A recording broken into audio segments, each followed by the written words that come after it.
शाहदरा के रहने वाले पहलवान अमित ने अनेक खिलाड़ियों को पछाड़कर शरू क्लासिक 2023 में 3 सिल्वर और 2 कांस्य मेडल हासिल किए। उनकी सफलता को लेकर उनके परिवार और दोस्तों ने उनका जोरदार स्वागत किया। पहलवान अमित के बारे में आपको बता दें कि वर्ष 2010 में 12वीं करने के बाद उन्होंने खेल की दुनिया में कदम रखा। उनका परिवार उनको हमेशा से ही पहलवान के रूप में देखना चाहता था, जिसके बाद गुरुवार राजकुमार गोस्वामी ने उन्हें अखाड़े में कुश्ती के दांव पेच सिखाए। वर्ष 2010 में इंटर कॉलेज रेसलिंग टूर्नामेंट में गोल्ड मेडल, 2011 में गोल्ड, 2012 में कांस्य मेडल जीता। नेपाल में स्ट्रेंथ लिफ्टिंग इंटरनेशनल चैंपियनशिप में गोल्ड मेडल। उसके बाद वो लगातार नेशनल और इंटरनेशनल लेवल पर 50 से ज्यादा मेडल जीत चुके हैं और अब हाल ही में उनके द्वारा जीते गए मेडल को लेकर परिवार और सभी दोस्तों में खुशी की लहर देखी गई। अमित ने बताया कि आगे भी वो देश का और परिवार का नाम इसी तरह रोशन करते रहेंगे। पिता देवेंद्र कुमार, माता इंद्रावती, भाई सूरज और पत्नी सृष्टि ने उनकी सफलता और प्रतिभा की सराहना की। फिटनेस को लेकर अमित ने बताया कि वे शुद्ध शाकाहारी डाइट पर ही निर्भर रहते हैं।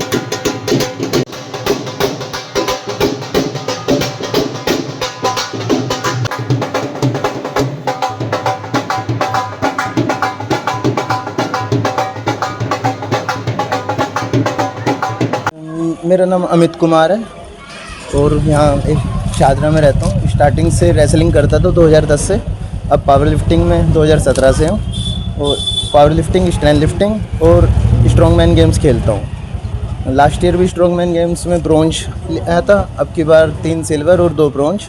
और स्ट्रेंथ लिफ्टिंग में मैं एशियन चैम्पियन हूँ, नेशनल से 3 मेडल हैं। देन पावर लिफ्टिंग में 28 plus state plus national medals हैं। रेसलिंग में भी 10 से ज़्यादा मेडल्स हैं मेरे पास। और शुरुआत बड़े भाई, ये मेरे बड़े भाई हैं, इन्हों की कराई हुई है। और बाकी स्टार्टिंग से ही मम्मी पापा का शुरू से सपना था कि पहलवान बनूं, पर पहलवान तो अच्छे बन नहीं पाए, पर हाँ दूसरे गेम में ठीक ठाक हो गए। कितने टाइम से आप जुड़े हुए हैं? हाँ, स्पोर्ट्स लाइन में 14 साल हो गए मुझे जुड़े हुए। वैसे तो बचपन से ही भाई शुरू से ही प्रैक्टिस करवाते थे, पर हाँ जो पर्टिकुलर अच्छे से स्टार्टिंग करी थी वो 2010 से करी थी। इनके लिए किन चुनौतियों का सामना करना पड़ा इन मेडल्स के? इन मेडल्स के लिए चुनौतियाँ तो फाइनेंशियली कंडीशन भी थोड़ी ऐसी होती थी, और बाकी जो लोग हमसे ऊपर हैं, जो ज़्यादा आप जानते हैं कि बड़े कंपटीशन में गोल्ड वगैरह जो है तो बड़ी मुश्किल से मिलते हैं। तो अब भी भाई छोटी सी बेईमानी करके पॉइंट माइक्रो सेकंड होते हैं, 0.37 सेकंड से मेरा गोल्ड छीन लिया, बल्कि वो नहीं था। ऐसे ही सेम 2 गोल्ड थे, उसकी जगह सिल्वर मिले। लास्ट ईयर तो एक धमकी भी मिल गई थी। बाकी ये छोटी मोटी चीज़ें चलती रहती हैं, हमें तो खेलने से है। आज आपका जोरदार स्वागत किया गया, इसके लिए क्या कहना चाहोगे? बहुत खुशी हुई है, बहुत ज़्यादा खुशी है। सारा श्रेय मम्मी पापा को जाता है, बड़े भाई को जाता है। सारे मोहल्ले बिल्कुल परिवार की तरह रहते हैं, सारे दोस्त भाई हैं, भाई सब ने हमेशा साथ दिया, कभी भी ज़रूरत पड़ी हमेशा साथ, सभी ने सपोर्ट किया है। पापा, ट्रेनिंग की बात करें तो आपने ट्रेनिंग कहाँ से की? मैंने ट्रेनिंग मेन तो मेरे भाई, बड़े भाई से ली, सूरज भाई से, और उसके बाद तो फिर कहीं से भी कह दूं, पर जो स्टार्टअप था वो बड़े भैया ने कराया। बाकी हमारे मामा जी जो हैं वो रेसलर हैं, वो भी वहीं से, वो हरियाणा में रहते हैं, वो भी स्पेशली यहाँ आते थे ट्रेनिंग करवाने, वो भी करवाते थे। और बहुतों को साथ अकेले का तो कुछ भी नहीं है। मुकेश गुरुजी हैं और जीतू भाई हैं, गुरुजी हैं, बहुत गुरु रहे जिनसे बहुत कुछ सीखने को मिला।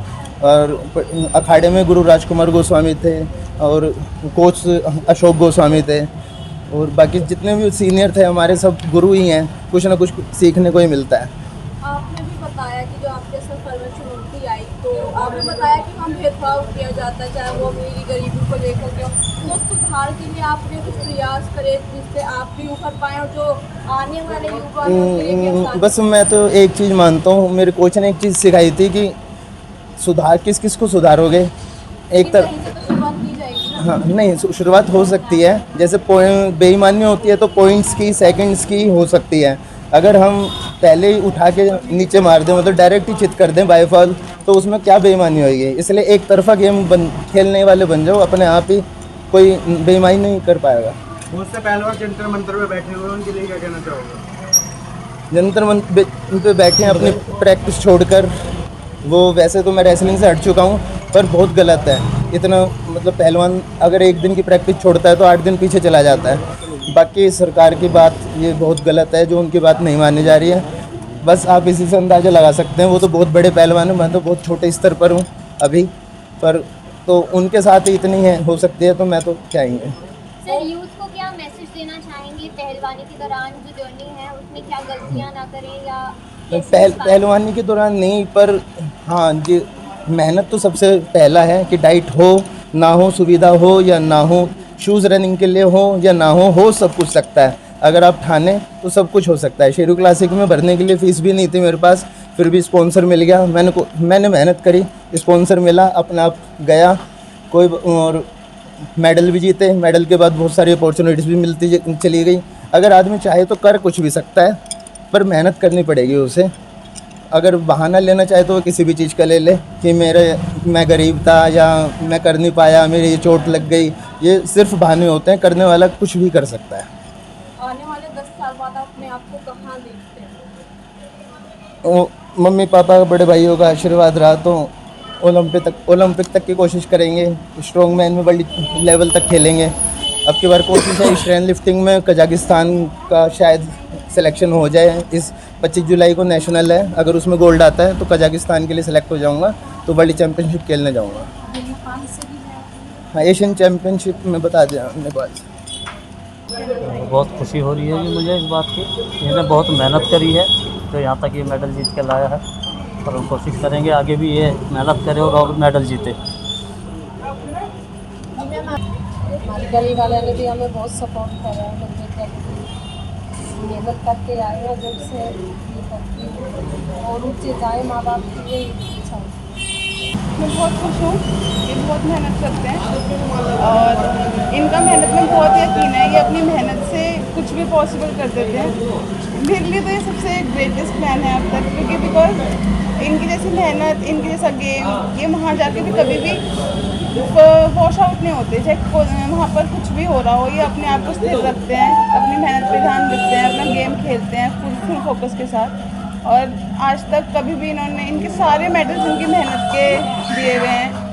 तो मेरे को ये लगता है कि जो भी मेडल होता है हम इनके सपोर्टर्स बन सकते हैं, इनका साथ दे सकते हैं, लेकिन अल्टीमेटली इनका मेडल इनकी मेहनत से आता है। उसमें किसी का नाम हम ऐड नहीं कर सकते, क्योंकि आता तो इनकी मेहनत से ही है वो मेडल। तो इसलिए हम सिर्फ इनका साथ दे सकते हैं, जो कि हम देते हैं और हमेशा देंगे। मैम स्पोर्ट्स में अक्सर ऐसा होता है कि फाइनेंशियली अगर ना सपोर्ट कर पाओ लेकिन इमोशनली ज़रूर करते हैं, तो आपने किस तरह से भावनात्मक रूप से इन्हें सपोर्ट किया? आशीर्वाद तो हमेशा ही रहा, फाइनेंशियली भी पूरा किया। इसके कभी पापा मैंने- मेहनत कर रहे हैं और आशीर्वाद है, और आपका सबका आशीर्वाद से आगे पहुँचेंगे। हम तो दुआ करते हैं सबके बच्चे ऐसे ही करें, सबके बच्चे आगे तरक्की करें।